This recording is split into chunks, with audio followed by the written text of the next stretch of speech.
Some memories do not fade, they wait quietly, and when life slows down, they return. This is one of those memories. I was young then, so young I believed love, promises, and uniforms could protect a family. I did not know yet how long waiting could stretch, or how silence could change everything. Before I go any further, let me ask you something. If real-life stories matter to you, if you believe voices like mine deserve to be heard, please do me a small favor right now. Subscribe to this channel. These stories are shared for those who waited, those who were left behind, and those who survived quietly. Thank you for staying with me. That morning began like any other, quiet, ordinary, almost gentle. We lived near a military base in a small American town. Rows of identical houses lined the streets. Flags hung from porches. The lawns were trimmed neatly. It was the kind of place that made you believe nothing bad could happen. The kind of place where people trusted systems and men in uniform. I was 23 years old, newly married, and pregnant. I had not told many people yet, not because I was ashamed, but because I wanted the moment to feel safe. I wanted joy, not fear, to be the first thing that filled the room. That my husband was a military officer, disciplined, respected, the kind of man birth, greeted with pride. That morning he stood in front of the mirror, fixing his uniform, button by button, slow, methodical. I sat on the edge of the bed, one hand resting on my stomach. The baby moved softly inside me, a reminder that life was already changing. I wanted to speak, but my throat felt tight, as if saying his name out loud would make the moment real. The war announcement had come quickly, orders delivered without discussion, decisions made far above our heads. The night before, he had come home quieter than usual. He placed his bag near the door, not like someone packing, like someone accepting something. He told me he had to leave. He said it was duty. He said it would not be long. I nodded, even though something deep inside me whispered otherwise. That morning, before fear could stop me, I told him I was pregnant. He turned slowly. Surprise crossed his face for just a moment. Then he smiled. He walked toward me and took my hands, held them firmly, like he was grounding himself. He said it was good news. He said it gave him something to come back to. He rested his forehead against mine, and for a moment, the world felt steady again. He promised he would return. He promised he would not miss the birth. I believed him. Outside, the neighborhood was already awake. Other military wives stood on their porches. Some were crying openly. Others stood stiff and silent. Buses waited near the base. Men in uniform lined up, identical from behind. I walked with my husband to the door. He lifted his bag, then paused. His eyes moved around the room. The small kitchen, the table where we ate dinner, the wedding photo on the wall. He told me he left enough money, that I had emergency numbers. He told me not to worry. He kissed my forehead, then my cheek, then my lips. It was not rushed, but it was not slow either. It was the kind of goodbye given by someone who believes they will return. I watched him walk down the steps, back straight, uniform sharp, then he disappeared into the crowd. I stood in the doorway long after the door closed. That was the beginning of my waiting. The first weeks were manageable. Letters arrived, short letters, careful letters. He wrote about the weather, about the food, about staying busy. He never wrote about fear, and I never asked. Every night I sat at the kitchen table and wrote back. I wrote about the baby, about the kicks, about how quiet the house felt as my pregnancy became visible. Strangers smiled at me in grocery stores. They asked if it was my first baby. I said yes. I told them my husband was deployed. They thanked me, called me brave. At night, I slept on his side of the bed, holding his pillow, breathing in what little of him remained. Then the letters slowed. At first, I made excuses, mail delays, distance, danger. There was always a reason, if you wanted one badly enough. Weeks passed with no word. I kept writing anyway. My body changed. My feet swelled. My back ached. I went to doctor appointments alone. Waiting rooms filled with couples, hands held, voices soft. When the doctor asked if my husband would be there, I smiled. I said he was trying. I believed that. The night I went into labor, the sky was heavy and gray. The hospital smelled clean and cold. A nurse asked if anyone was coming for me. I shook my head. I told her my husband was deployed. She squeezed my hand and said nothing. My child was born just after midnight. I held that tiny body against my chest and cried quietly, not from pain, but from everything he missed. I chose the name alone. I went home alone. Days turned into months. Months, slowly became years. The war ended, but the silence did not. People stopped asking about him. Life moved forward anyway, slowly, stubbornly. My child learned to crawl, to walk, to speak. Where is Daddy became the hardest question. I do not know was the only honest answer I had. Years later, one ordinary afternoon, a single sentence would change everything. But at that moment, standing in my quiet kitchen, holding my child, I still believed waiting meant loyalty. I did not yet understand that sometimes waiting is not love, sometimes it is denial. And that realization was still waiting for me after my child was born. The house felt different, not emptier, heavier. There was a crib beside my bed, tiny clothes folded neatly, bottles lined up on the counter. Life had arrived, but something else was missing. At first, I told myself this was normal, that war delayed things, that communication was difficult, that patience was part of loving a soldier. People like stories with clear endings. War rarely gives them. Every morning, I checked the mailbox, not once, but several times. I would open it slowly, as if speed might change what waited inside. Most days, there was nothing. Some days, there were bills, advertisements. Never his handwriting. I carried my baby on my hip and stood there longer than I should have, listening to the street, watching neighbors come and go. Other military families began to change around me. Cars pulled into driveways, luggage unloaded, laughter returned to houses that had been quiet. Reunions happened. Tears turned into hugs, silence turned into stories. I watched from my window. People stopped asking when my husband would return. They started asking if I had heard from him. I smiled. I said, not yet. Inside, something tightened every time. At night, when my baby finally slept, I sat alone at the kitchen table. The clock ticked loudly, too loudly. I read his old letters again, not for comfort, but for clues. Dates, tone, anything that explained why everything stopped. The last letter ended without urgency. No goodbye, no warning. Just ordinary words, like someone who planned to write again, but he never did. The war ended. I remember the announcement clearly, flags waving on television, people cheering in the streets. I stood in my living room holding my baby, waiting for something to happen. A call, a knock, an explanation. Nothing came. Days passed, then weeks. I contacted the military office again, carefully, respectfully. They told me processing took time, that records were delayed, that I should be patient.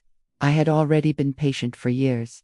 My child grew quickly, too quickly. First smile, first steps, first words. I celebrated quietly, alone. When my child asked for Daddy for the first time, my breath caught. I told them Daddy was far away. That was not a lie, but it was not the truth either. The truth felt dangerous, like opening a door I was not ready to face. People began to treat me differently, with kindness, with pity. I learned to recognize the look, the one that says they know something you do not. At church, an older woman once squeezed my hand and said, "You are very strong." I wondered why she said it that way. At the grocery store, another woman asked if I was managing on my own now. I asked what she meant. She apologized and changed the subject. Little moments like that began to stack up, small, easy to dismiss, hard to ignore. At night, after my child slept, I replayed conversations in my head, looking for meaning. I started asking questions quietly, not official ones, personal ones. I asked other wives how long it took for their husbands to come home. I asked neighbors if they had heard anything. Most people avoided specifics. Some avoided me entirely. One afternoon, while waiting at a pediatric appointment, a woman sat beside me. She smiled at my baby, asked polite questions. When she heard my last name, her smile faded just slightly, too quickly to be imagined. She asked if my husband was still overseas. I said yes. She hesitated, then said she thought she had seen him somewhere else. I laughed, not because it was funny, but because laughter felt safer than fear. I told her she must be mistaken. She did not argue, she only said she was sorry. That word stayed with me.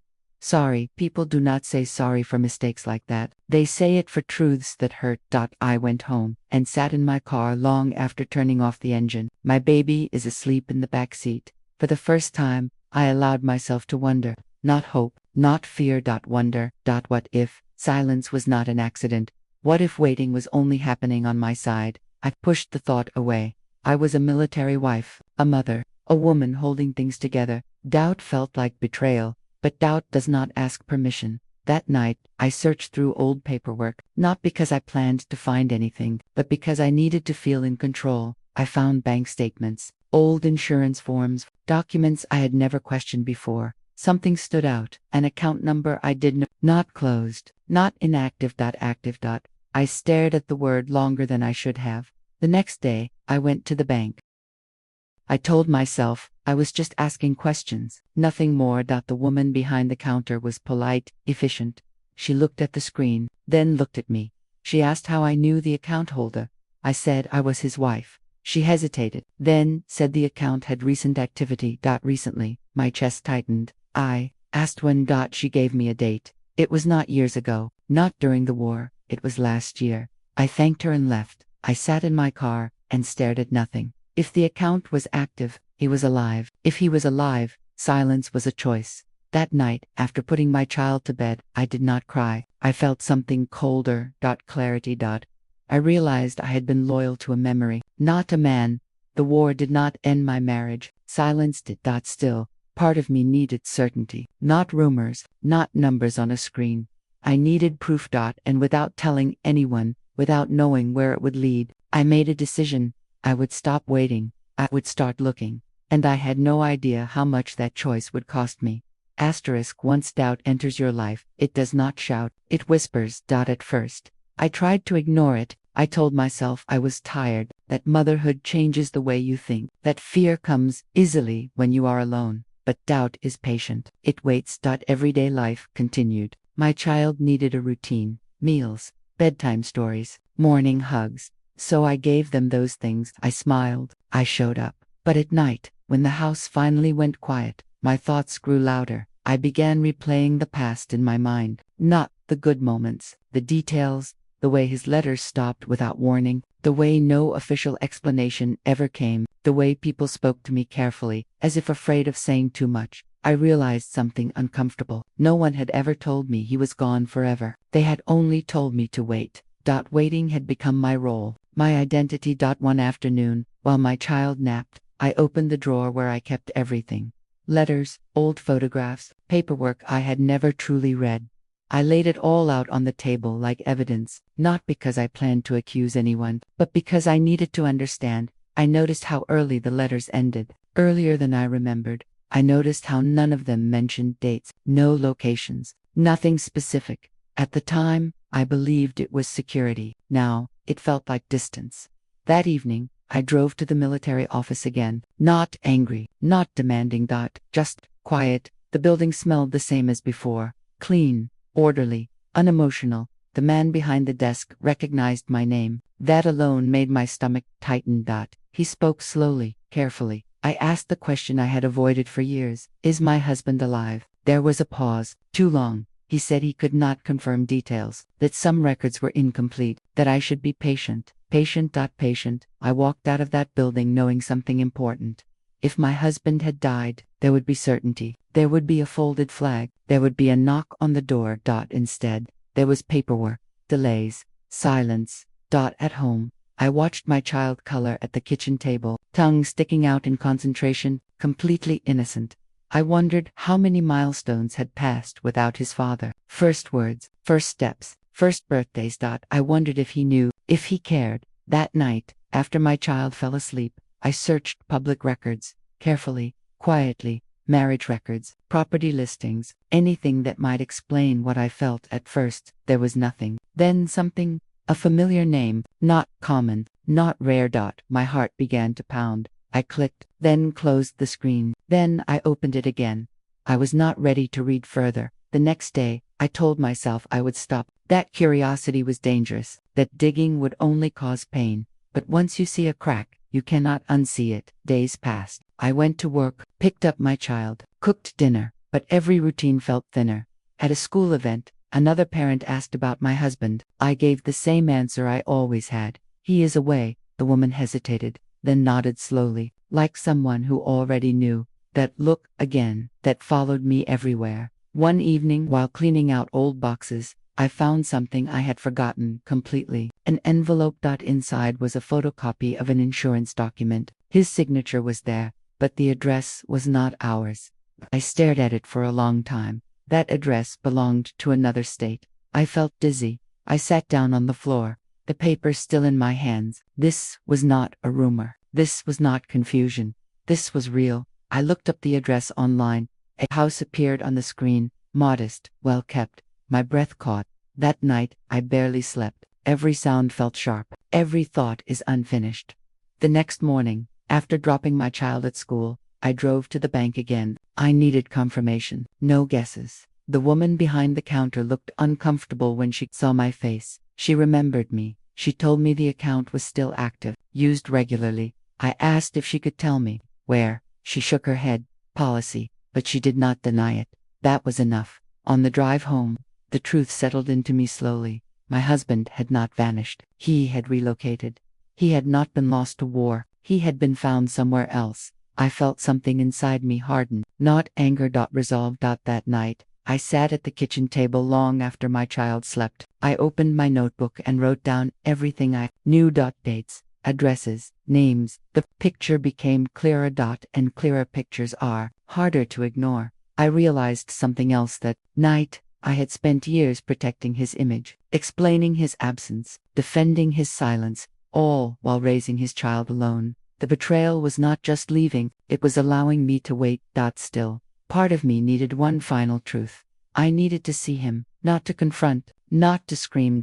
Just to know. The next morning, I requested time off work, arranged childcare. I packed a small bag. I did not tell anyone where I was going. I did not even tell myself fully. I only knew one thing. Waiting had taken enough from me. As I pulled onto the highway, miles stretching ahead, one thought repeated in my mind. What if seeing him hurts more than never knowing? And that fear stayed with me. All the way down the road, I did not tell anyone where I was going. Not my friends, not my family, not even myself, really. I only knew I could not stay still anymore. The drive felt longer than it should have. Miles of highway stretching forward, radio noise fading in and out. I kept my hands tight on the steering wheel, as if letting go would make everything fall apart. I told myself I was only looking, that I would turn around if it felt wrong, that I did not need answers. But deep down, I knew that was a lie. I had been living inside questions for too long. When I reached the town listed on the document, my chest tightened. It looked ordinary, too ordinary. A grocery store on the corner, children riding bicycles, cars parked neatly along the street. Nothing about it looked stolen. Nothing looked wrong.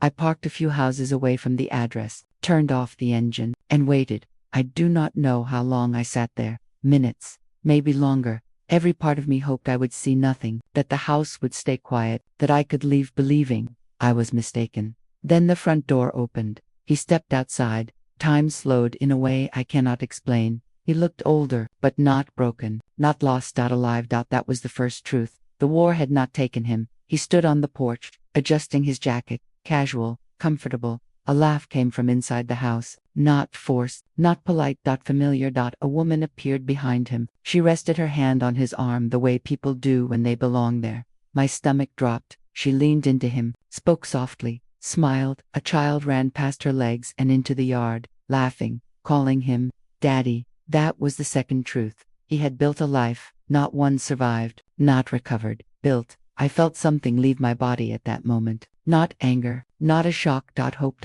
I did not get out of the car. I could not. Seeing him was enough. I drove away slowly, careful not to draw attention, careful not to break down. The road blurred as tears finally came, quiet, uncontrolled. I cried for the woman I used to be, for the years I spent waiting, for the child at home who would never know this version of their father. The drive back felt heavier. Each mile carried weight. That night, I sat alone at the kitchen table. The house is silent except for the clock. I replayed the scene over and over. His posture, her smile, the child's voice. I realized something painful. He had not just left me, he had replaced us. Days passed. I did not confront him. I did not call. I did not write. I needed time to understand what I had seen. My child noticed my quiet, asked if I was tired. I said yes. That felt easier than explaining betrayal. Eventually I sought legal advice, not for revenge, for clarity. The paperwork confirmed everything. He had remarried years ago. I had children. I had property. All while I raised our child alone. There had been no attempt to contact us, no explanation, no apology. Just a clean separation he never told me about. That hurt more than leaving. One evening, my child asked again, "Where is Daddy?" This time, I did not look away. I told the truth, carefully, gently. I said he was alive, but he chose to live somewhere else. My child was quiet for a long time, then asked one question. Did we do something wrong? That question broke something open in me. I held my child close and said no. I said sometimes adults make choices that hurt others, choices that have nothing to do with love. That night, after my child slept, I cried, not loudly, not dramatically. Just steady tears, grief without performance. I mourned the man I believed I married, the future I imagined, the years I'd spent explaining silence, but grief slowly gave way to clarity. This was not my failure, it was his choice. I stopped protecting his image, stopped making excuses. I focused on building stability, consistency, presence. I worked harder, saved carefully, created routines my child could depend on. Years passed. My child grew into adulthood, strong, independent. He never reached out, not once. Eventually, I stopped expecting him to. Time softened the sharpest edges, not the truth, but the pain. As I grew older, memories became clearer, not kinder, just honest. I no longer saw him as a hero or a villain, just a man who chose a different life. That understanding brought peace. Still, one question lingered. Why? Why promise? Why disappear? Why allow someone to wait? That question followed me into old age. And then, one day, it stopped hurting. Because I realized something important. The hardest part was not being abandoned. It was loving someone who never intended to stay. Time does something strange to pain that does not erase it. It reshapes it. When I was young, pain felt sharp and urgent. It demanded answers. It woke me in the night. It made every memory feel unfinished. As I grew older, pain slowed down. It learned how to sit quietly beside me. It stopped asking questions. It waited. After I saw the truth with my own eyes, I thought everything would collapse. I thought knowing would destroy me. It did not. Life does not stop when truth arrives. It keeps moving, even when your heart needs time. The sun still rose every morning. My child still needed breakfast. Shoes still needed tying. Homework still needed checking. So I kept going. At first, I moved through my days like someone underwater. Everything felt heavier than it should. Simple things took effort. I woke up every morning with the same thoughts sitting on my chest. He chose another life. That sentence followed me everywhere. To work, to the grocery store, to bed at night. It echoed during quiet moments. When the house finally rested, when my child slept. For a long time, I tried to understand it. I turned it over in my mind. I looked at it from every angle. How does someone leave without looking back? How does someone allow years of waiting? How does someone choose silence? I searched for reasons, for explanations that might soften the truth. But eventually, I understood something important. Not every question has an answer that heals. Some answers only reopen wounds. So I stopped asking. I stopped wondering what I did wrong, because the answer never changed. Nothing. I loved it.